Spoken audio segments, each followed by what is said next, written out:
All right, everyone, Amzo Adam here. Welcome back to my channel. So it's about 24 hours later since the last video uploaded, and I'm back in Atlanta, parked next to our trailer, waiting for Marcel to get here so we can hook up and head out on this next trip. At this point, we're going to plan on heading up to a town called Painted Post, New York. Now, that's just a little bit west of Binghamton, actually close to Elmira, New York, if any of you are familiar with that area. We got to pick up a load there and then head over to Connecticut and drop off the load that we picked up on the 10th over in Pinehurst, North Carolina. Anyway, I realized there was a lot of things that I don't know that I conveyed properly in that last video with some of the troubles we had with that job. So, like I said, it was a shuttle, and what that means is that you can't load the truck directly from the pickup point or the point of origin into the truck. You have to use another vehicle to transport it from one to the other, and that's why we rented the U-Haul truck for it. Now, what made that job go so late was that we did not know it needed a shuttle. Apparently the note was buried someplace and we just didn't see it. Marcel missed it, I missed it, so there was no reason to believe that we needed one. It's starting to rain on me, so I'm gonna jump in the truck and finish this there.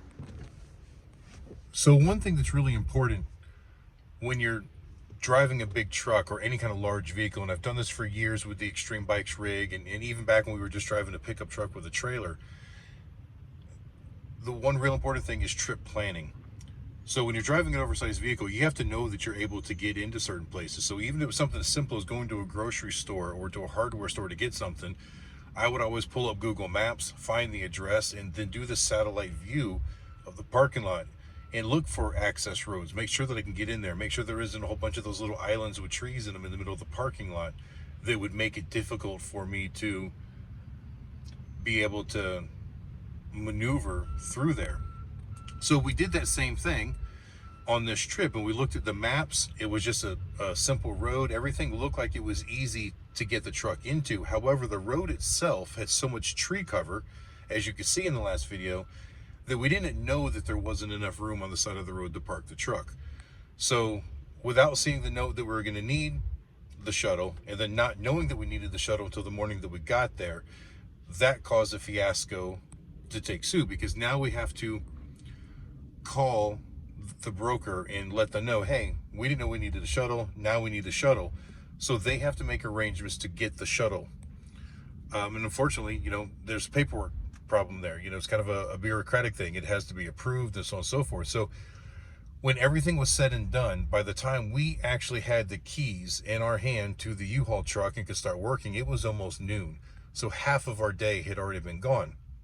Not only that, but had we known we were going to shuttle, we would have hired more help for the job.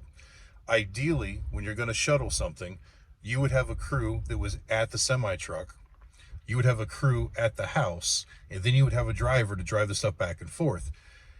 And obviously that driver would help load into the U-Haul truck when he's at the house.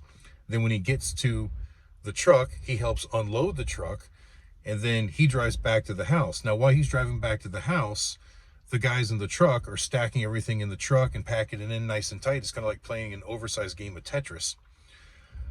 And then he leaves them there to do that while he drives back to the house. Now, while he was gone, the crew at the house is continually packing and padding the furniture to protect it and moving it out to the driveway, so that when he does back up with the truck, everything's there and ready. You just throw it in the truck and take it.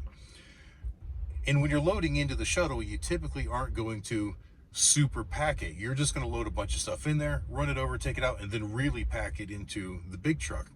So this process would have been relatively fast. However, because we did not know that we needed the shuttle, we were at least one man down, possibly two men down. So that made things a lot harder. And so what we ended up having to do is just pack everything into the U-Haul really tight, which is obviously a lot more time consuming, and then take that load over. And then while they unloaded it, there was two of us that stayed at the house, and we kept wrapping other stuff, but it was just time consuming. Keep in mind, this was only about I don't know, just shy of 15,000 pound load. However, when you have to shuttle it. Remember, you got to move it twice. So it basically makes it a 30,000 pound move, which is a really big move in the scheme of things. And here's another thing that slowed us down too. The way the system works is someone's going to come out and estimate a job. And I don't know who that person is. I've never met them. And then the driver is going to show up to do the job when the time comes. So the first thing the driver has to do is assess the job. And if there's any issues, they have to make note of it. And I got to give Marcel credit on this because I don't have the ability to look at a job and decide what kind of weight it is. Now, the paperwork on this particular job said it was about 13.5 thousand pounds. And basically, the movers get paid by the pound or by the 1,000 pounds. I'm not sure exactly how it's broken down. So if a driver gets there and he realizes that the job is too big for what the paperwork said, and he just moves it, he doesn't get paid for that extra weight. However, if he knows there's an issue, and before he does anything, before he picks up the first box to load it into the truck, if he calls and does what he calls placing a challenge, then you can get compensation for it. But you've got to be right. So you have to basically make the challenge known. You got to call them up and say, no, this is this, and this. We need more. And that's exactly what happened in this case. Marcel walked into that house. He walked around and he knew right away that it was about a 15,000 pound job and not a 13,500 pound job. So anyway, that takes a little bit more time as well for that to happen, and you're not allowed to start the move until they approve it. So all of these things happening in the morning really screwed the day up, plus being a man down and having to shuttle things we weren't expecting to have to shuttle. It really set the job back. And on another note, I gotta tell you, Marcel was exactly right. So on the way to the house, we pulled up on a scale and got what we call the light weight. So we have to weigh the truck before we load the customer's furniture into it. And then once it's loaded, we have to go get a second weight, which we call our heavy weight, and then you just do the math between the two, and that tells you how much you loaded on there, because your truck's going to weigh the same, all your equipment's going to weigh the same. And when it was all said and done, Marcel hit it right on the head. That load was 14,900 pounds, and he said it was between 14 and 15, closer to 15, so he was exact on that. So really shows, how well he knows what he's doing when it comes to this. So yeah, in the long run, this job was way more difficult than it needed to be. What I kind of find amusing is Marcel insisted afterwards. He's like, look, this is not how these things normally work. This is kind of a one-of-a-kind freak. Shouldn't be like this type thing. And I just kind of laughed, and he's like, why? And I said, well, let me correct that. He said normally he's done working by 2 or 3 in the afternoon. And that would be great, obviously, get to the house at 7 in the morning, get off at 2 or 3. I mean, that's still a good work day. But we got there at 7:30, 8 o'clock in the morning and did not get finished until 1:30 the next morning. So that was a really long work day, and we don't get paid any extra for it. So that was a downside. But anyway, again, he said that was very untypical. And I just laughed because the job we'd done before that, we were there a lot later than 2 or 3. We were there till like 6 or 7. So it was still a fairly long day as well. And as most of you know, if you've watched any of the other videos, back in May and June, I was riding with another team learning, and we just got this awful job that was way bigger than what it was supposed to be. In fact, that one was estimated at 31,000 pounds, and it ended up being like 42 or 43,000 pounds. Now, keep in mind, the move we just did was a 13,000 pound or 13,500 pound move. So this move was as much bigger than it was supposed to be as the move that we just did. So that's like an entire another house that the estimator didn't calculate. And again, we had to end up renting another truck and drive that truck the whole distance too, because we couldn't fit it all in one truck. But anyway, that job turned out to be a fiasco and nothing went according to plan. And the driver I was with then said the same thing. This is not how this typically works. So I'm actually glad I'm kind of getting these really hard jobs right off the bat, because I figure if we can handle this, then when things go smoothly, it should seem nice. So I'm kind of glad that during the training process, I'm getting all the, I hate to say it, but the crap work, or the things that just aren't going like clockwork, that tend to be a little bit more challenging.